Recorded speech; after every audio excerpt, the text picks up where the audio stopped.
Alrighty, we'll get going. So this month's meeting is about preventing sprains and strains and repetitive motions. Uh, we're going to get into that this month. It's pretty quick, down and dirty, nothing major, good 20-30 minutes. A lot of it applies to the line side of things, the outdoor workers, but applies to in office workers as well, warehouse, meter, everything else. So we'll get this thing knocked out here. So going into it, of course,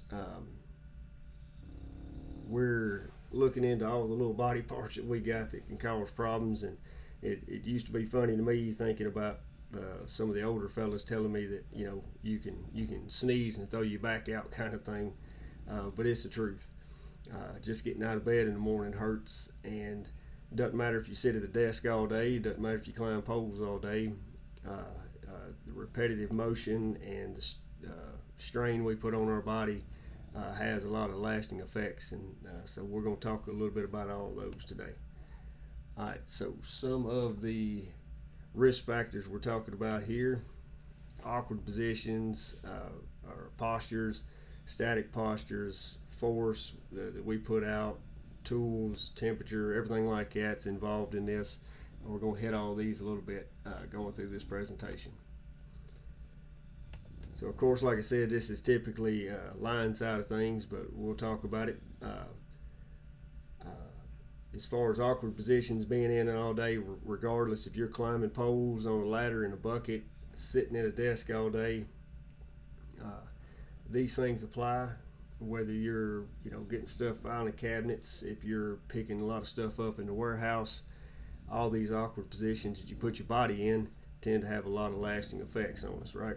So the best thing you could do is sort of reevaluate your work area, lay it out the best way, the most appropriate way you can to put less of that kind of strain on your body.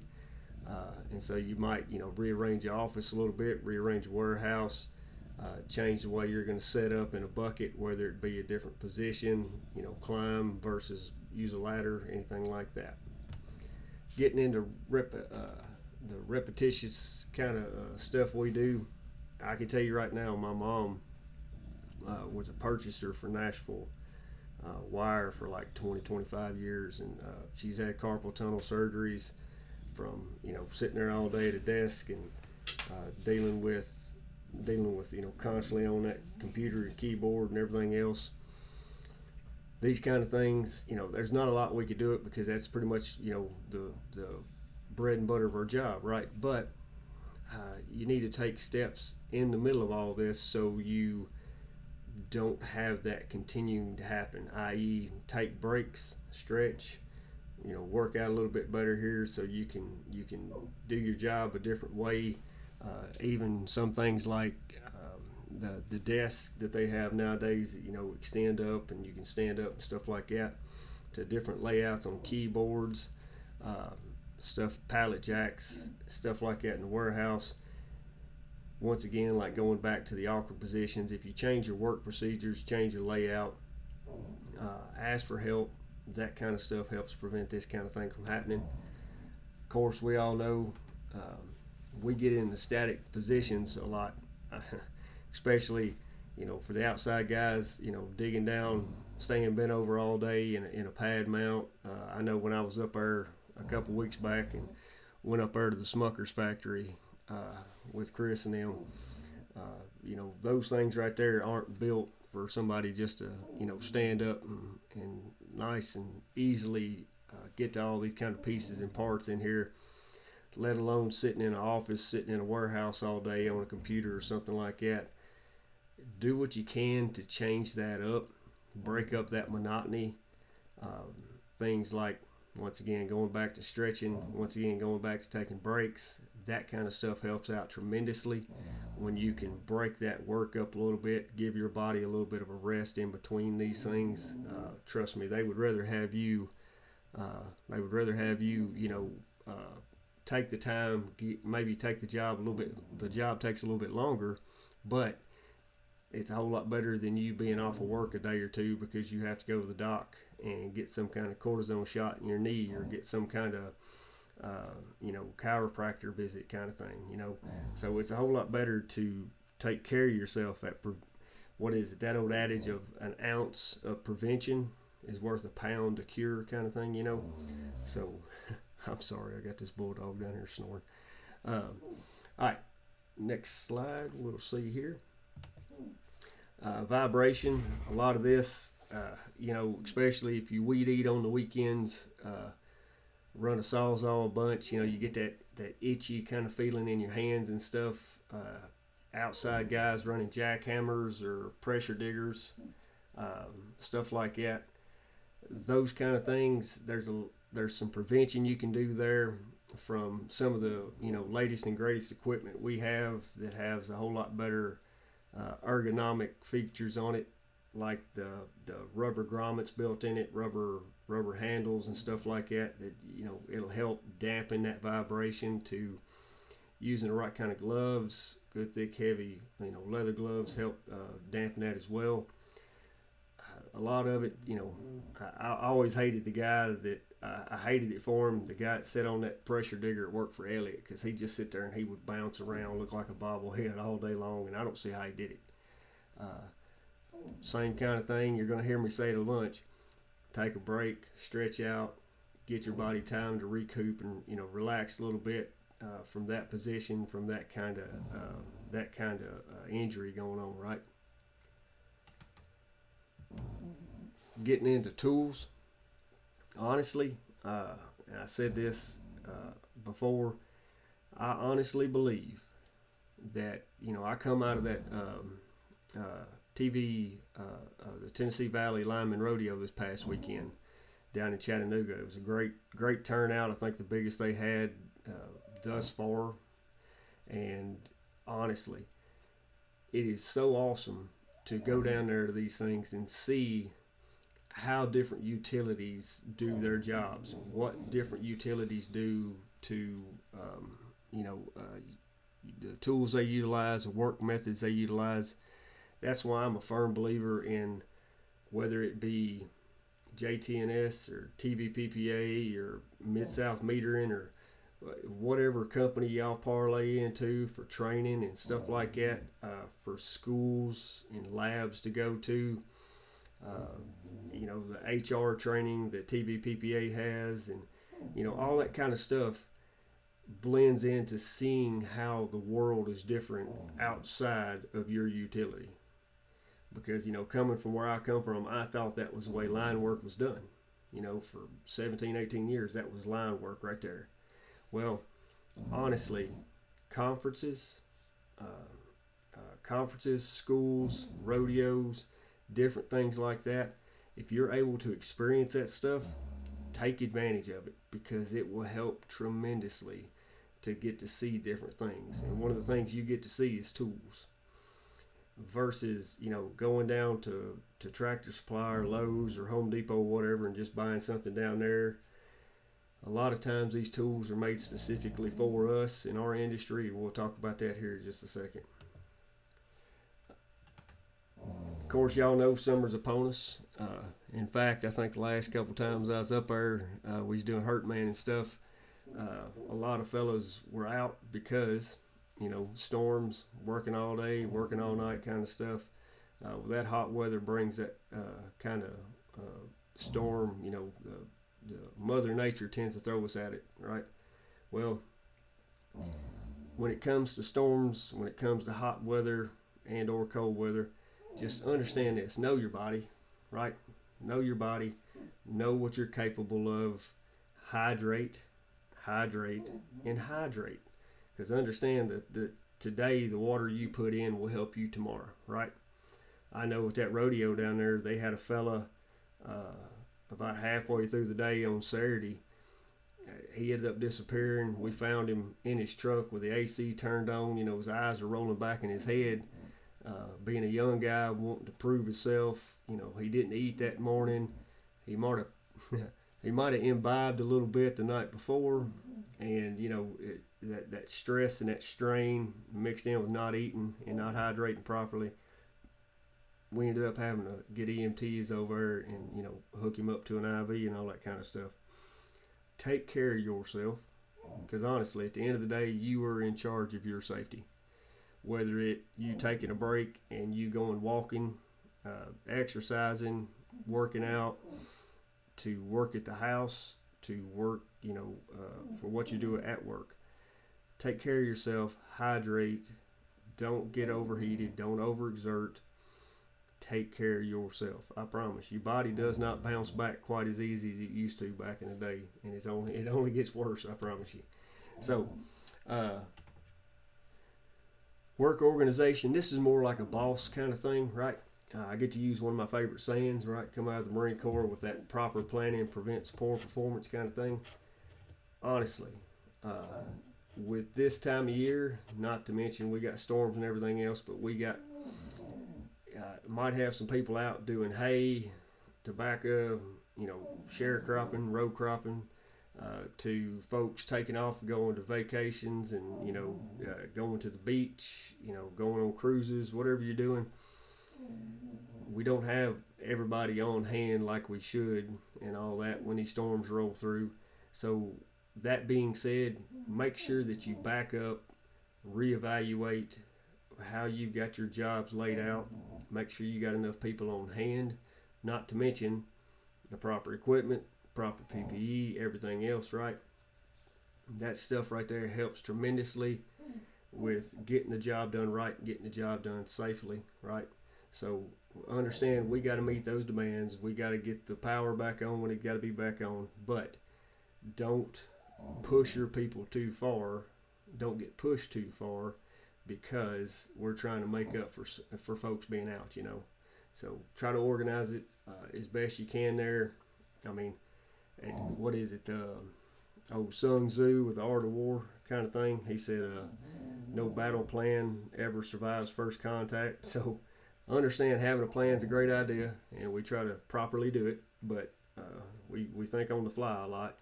But the best thing you can do is at least have a good idea of where you're headed and how you're headed. So some of these risk factors we're talking about, I don't imagine a bunch of y'all have probably ever seen an OSHA 300 log or anything like that. I know on the line side of things, I had never seen one. It gets into like days away, restricted time, like it's a dart rate kind of thing. Honestly, that right there is a real good indicator for you to see what has happened.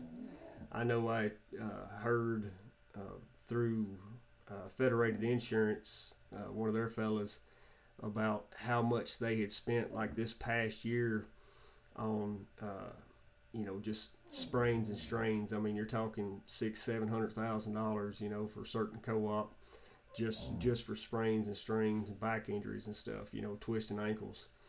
That's a lot of money. That money right there, instead of going towards insurance premiums and stuff like that, I think it'd be much better to go into my pocket, right? That extra 47 cents an hour, you know what I'm saying, or newer trucks, or newer equipment, or newer computers, you know what I'm saying. That is a good indicator to see what has happened, what we need to do to address it. Now, that being said, understand that is a snapshot of what has happened. So it's almost like you're trying to drive a vehicle forward, but you're looking in the rearview mirror as you're driving forward, right? You can't drive forward looking back. So understand that it is just a snapshot of what has occurred and what is past. So that's a good thing to address and move forward with, but understand that a lot of times training plays a big part into that, how you can evaluate what you're doing as a job, how you're doing your job, the people you have around you, and just talking amongst yourselves. Trust me, we are our own best friends when it comes to coming up with newer and better and safer and easier ways to do this. So some problem solving stuff that we could talk about. When it comes to this, honestly, that goes back to the conferences and to the schools and to the rodeos and to the different training that's out there.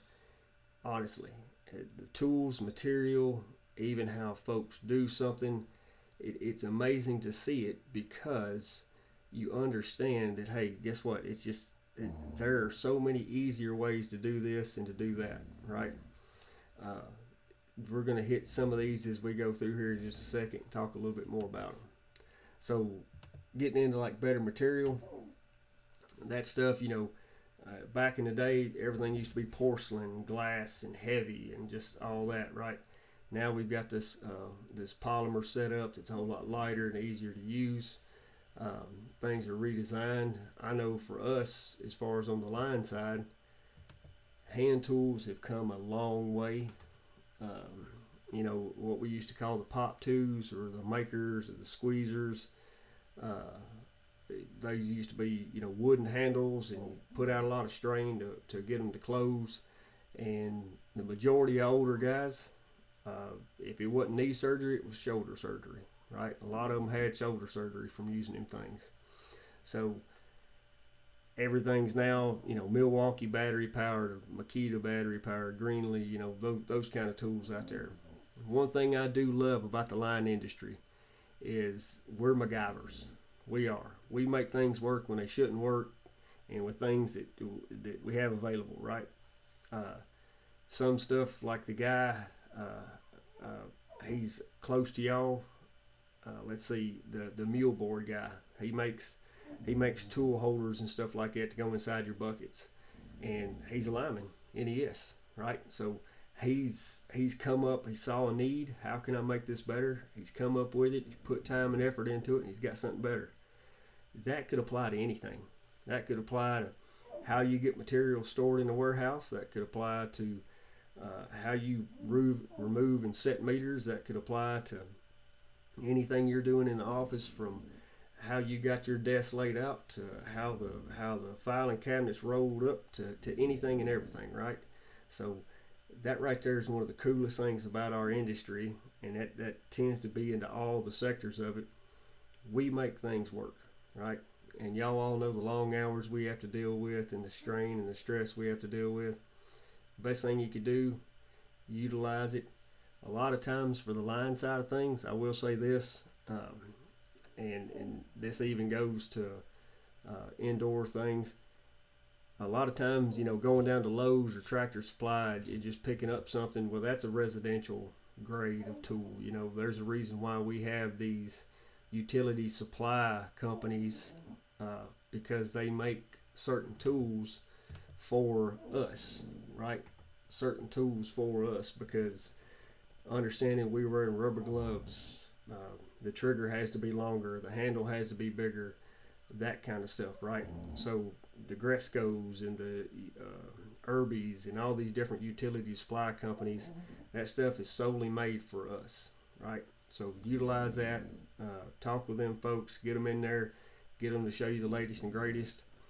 Now, I'm not saying that the boss man is going to be like, oh yeah, that's cool, that's the latest and greatest, high speed low drag, let's just buy all of them. Well, obviously that's not going to be the case, right? They're not going to buy the brand new stuff for everybody right off the bat. But understand that you might could get a couple of them and designate a couple folks to try them out, like a quality control thing. See if they work, see if it's something that makes sense, and move forward on that one, right? Work methods, honestly, as linemen go, we are not known for asking for help. It's just true, right? We're prideful, we're hard-headed, and that tends to even lead on some of our other co-workers as well. Honestly, you're not young forever. You don't need to just grunt and go, pick it up and snatch and jerk and deal with it. Ask for help. Are they probably going to make fun of you? Yeah, that's what we do. We make fun of each other. That's what we do. But trust me, it's much better to be poked at one day than to have your back blowed out and you hurting and you can't go home with the kids and wrestle in the floor. You can't play, you can't be the coach of football or baseball kind of thing, right? Understand there's ways to get around just grunting and going and picking up a heavy load. Ask for help. Get a dolly, co-worker, get a truck, get something, right? Make smaller loads, carry smaller loads for more times kind of thing, right? There's a lot of things we could do to address these that at the time we think, well, we'll just do it this time and we're all right. No, Trust me, there's going to be a point to where, trust me, the good Lord give you one back. That's it, one back. And if you don't take care of it, it will not take care of you. So understand, ask for help, use things around you, use folks to help you, right? It's the best thing you can do. Of course, as far as getting into planning this stuff, organizing it better, like I said a little bit earlier about folks being off, if you can work it out to where you have the job site or what you're doing there on an everyday basis, if you can tweak it and make little changes to, have it to where it's easier on you, easier on your body, implement those kind of things. Be thinking about that, right? Well, if I do it this way, or if I move this over here, every time I pick this up or every time I have to get that, it's just right here, as opposed to me going way over yonder and it's on the bottom shelf, right? So try to formulate something in your head that would make it easier on you, make it easier on your body.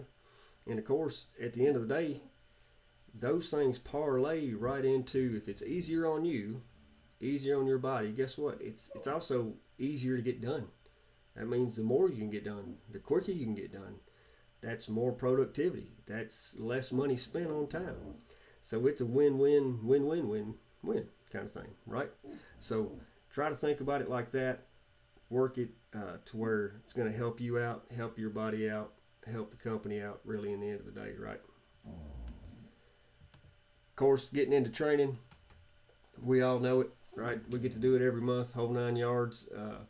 That identifies things out there from what causes these problems to the signs, symptoms of these musculoskeletal disorders, as well as the impact on your life. Like I said, from being a young man to being relatively fit and healthy, coming out of the Marine Corps, to having a back injury and having rods and screws put in my back, to not being able to wrestle with the kids and having to deal with that and live with that. Trust me, it is much better to back up, ask for help, than to hurt yourself, because I can promise you, you have to live with that for the rest of your life.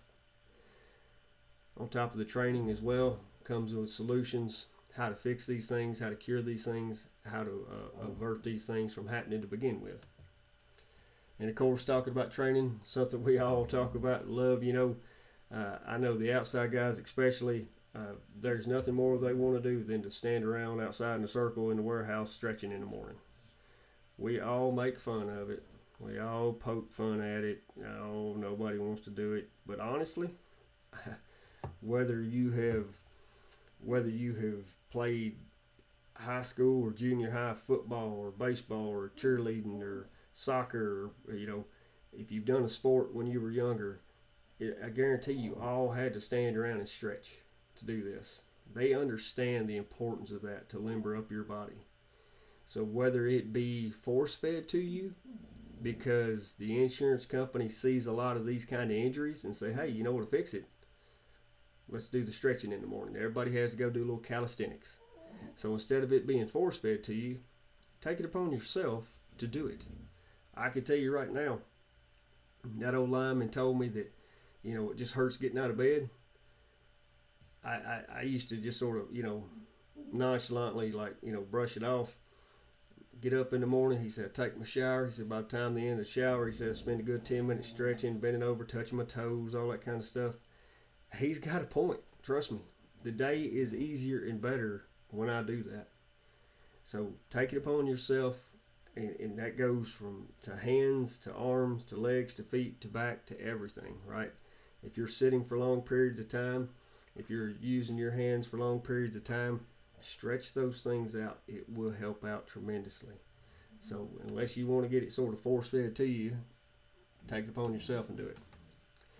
Of course, getting into some other things we could do, like PPE-wise, honestly, I remember stealing, let's say, right, we don't steal, I acquired, let's say it that way. I acquired my wife's yoga mat, because she got real big into yoga for like a week or two, and I ended up acquiring that yoga mat that was no longer being utilized, and ended up like cutting it up and folding it up and making like a big gigantic knee pad out of it, because working in substations, being on your knees in the gravel tends to hurt a little bit, right?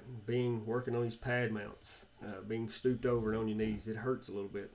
So utilize that kind of stuff, right? That right there helped out tremendously.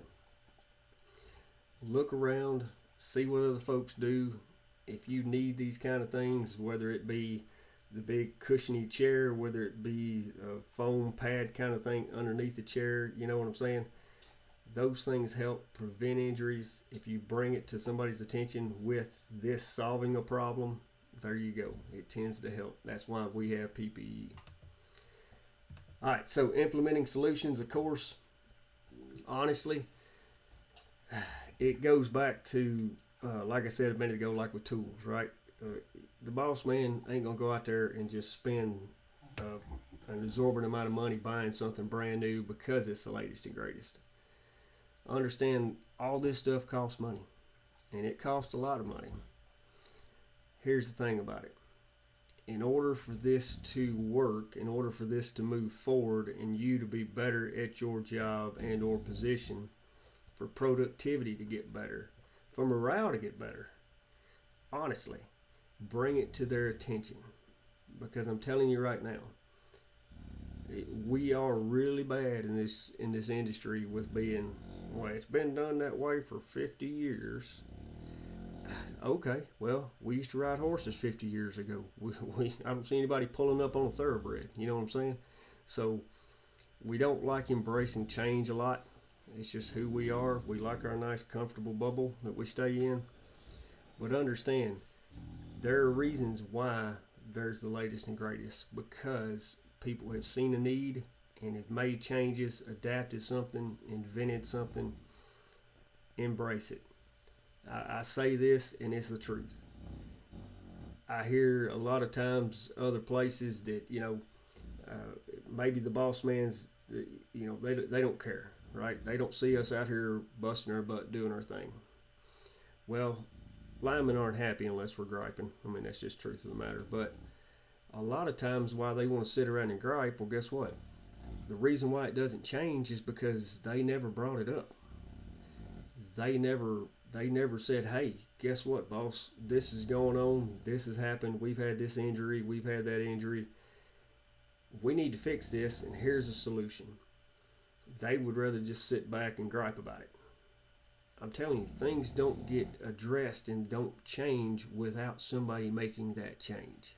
So the best thing you could do is evaluate what you're doing, how you're doing it. If you see something out there that actually is going to help, is actually going to solve a problem or help the morale or help the safety, bring it to people's attention, because that's the only way things will change. All right, so that's just my 2 cents on it. And I mean, honestly, at the end of the day, the boss man, the reason why he's the boss man is because he knows how to manage the company, right? And when he sees it and understands that, hey, they're not just saying this to say it, they're saying it because it will bring up morale or bring up productivity or keep us safer, which is less insurance premiums, which is less time off of work. It's a win-win again. So, that kind of stuff, that's how progress happens. That's how change happens. You got to embrace it. It's like fighting to win, right? You can fight it all day long, but Mother Nature, she's going to win at the end of the day. So you either fight it or you go with it, right? It's a whole lot easier to go with it. All right, so at the end of the day here, last but not least, y'all are the experts on this, whether it be the linemen outside, meter reader, engineers, CSRs, warehouse. You are the professional when it comes to this. You are the expert simply based off of, guess what? You're the one doing the job, right? You're the one physically doing the work. You know all the little details and all the nuances behind this. So if you see something, say something about it, right? You understand that if you do this, this happens. Hey, how can we make this better? How can I keep this from hurting somebody? How can I keep myself from having to go home at the end of the day and soak my feet or soak my hands or put a wrap on or put a brace on my knee, right? You're the experts in this. You know your workplace. You know your body. At the end of the day, we're all in charge of our own safety. I don't care who you are. You are in charge of your own safety. So understand, you're the experts. You need to step up, talk about this stuff, bring it to the attention, figure out better work solutions or work methods so you can prevent things from happening, protect yourself, keep yourself safe, be able to go home in the evenings and wrestle with the kiddos in the floor or with the grandkids and take them on walks and go coach baseball, right? You're the one that wants to go home and enjoy your life. So make sure that you look at this, take it, combine everything that you need to know, present it to the people that can make the changes. That's the best thing you can do at the end of the day. All right. Real quick, before I end with this, uh, just know, of course, this is more applicable to the outside folks and stuff like that. But um, I had heard through the grapevine that there had been some injuries and stuff, and we'll talk about that real quick. All right, so